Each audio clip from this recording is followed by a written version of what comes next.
August 14 వచ్చేసింది. సినీ ప్రియులు ఎప్పుడెప్పుడా అని ఎదురు చూస్తున్న మెగా క్లాష్కు రంగం సిద్ధమైంది. గత కొన్ని వారాలుగా చాలా డ్రైగా ఉన్న బాక్సాఫీస్కు కొత్త జోష్ తెచ్చేందుకు వార్ 2 కూలీ ఒకే రోజు బరిలో దిగుతున్నాయి. విచిత్రంగా ఈ రెండు డబ్బింగ్ సినిమాలు కావడం ఒక ట్విస్ట్ అయితే, అంచనాల పరంగా ఒరిజినల్ వర్షన్లకు ఏమాత్రం తీసిపోని రీతిలో తెలుగు రాష్ట్రాల అడ్వాన్స్ బుకింగ్ హల్చల్ చేస్తున్నాయి. ఒక హైదరాబాద్లోనే కూలీ 90% దాకా ఆక్యుపెన్సీ ఉండగా వార్ 2 క్రమంగా దూసుకెళ్తోంది. అయితే ఇది అసాధ్యం కాదు. పాజిటివ్ టాక్ తెచ్చుకుంటే తెలుగు రాష్ట్రాలలో ఈ మొత్తం వసూలు అయిపోతుంది. తెలంగాణలో టికెట్ రేట్లు పెంచకపోవడం సానుకూలంగా మారనుంది.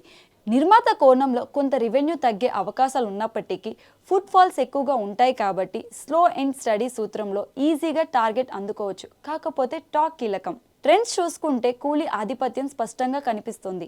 రజనీ స్వాగ్తో పాటు నాగార్జున విలన్గా చేయడం, అనిరుద్ సంగీతం, మౌనిక పాట లాంటి ఆకర్షణలు జనాలను థియేటర్లకు వచ్చేలా చేస్తున్నాయి. విక్రమ్ రేంజ్కు కంటెంట్ ఉంటే మాత్రం కూలీ చేయబోయే విధ్వంసానికి అక్షరాలు సరిపో. వార్ 2ని దక్షిణాదిలో తారక్ ఒక్కడే మొయ్యాలి. దర్శకుడు అయ్యన్ ముఖర్జీకి ఇక్కడ బ్రాండ్ లేదు. హృతిక్ రోషన్ది లిమిటెడ్ అపీలే. ప్రీతం సంగీతం మ్యూజిక్ లవర్స్కి కనెక్ట్ కాలేదు. ఇన్ని ప్రతికూలతలు వార్ 2కి ఉన్నాయి. ఫైనల్గా మాట్లాడాల్సింది కంటెంటే. అన్ని వర్గాల మెప్పించేలా ఉంటేనే ఆడియన్స్ బ్రహ్మరథం పడతారు.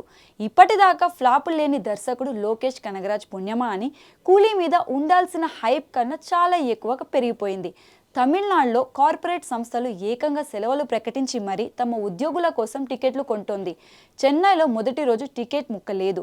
హైదరాబాద్ ఫస్ట్ ఫిలిం థియేటర్స్లో కూలీదే పైచేయి అవుతోంది. ఎన్ని షోలు యాడ్ చేస్తున్నా సరిపోక జోడిస్తూనే ఉన్నారు. ఇక తీర్పు ప్రేక్షకుల చేతుల్లోనే ఉంది. స్ట్రైట్ మూవీస్ లేకుండా డబ్బింగ్ సినిమాల మీద ఇంత హైప్ ఏర్పడేందుకు కారణం వీటిల్లో నాగార్జున, జూనియర్ ఎన్టీఆర్ లాంటి టాలీవుడ్ స్టార్స్ నటించడమే. అందులోనూ మరి ఒకరితో స్క్రీన్ షేర్ చేసుకుని మల్టీ స్టారర్స్లో భాగమయ్యారు. Release day, independence day, Krishnashtami, Sunday ఇలా లాంగ్ వీకెండ్ ఉండడం వల్ల కలెక్షన్లు హోరెత్తిపోతాయని బయ్యర్లు బోలెడు నమ్మకం పెట్టుకున్నారు. చాలా గ్యాప్ తర్వాత థియేటర్ల దగ్గర సందడి వాతావరణం నెలకొనబోతుంది.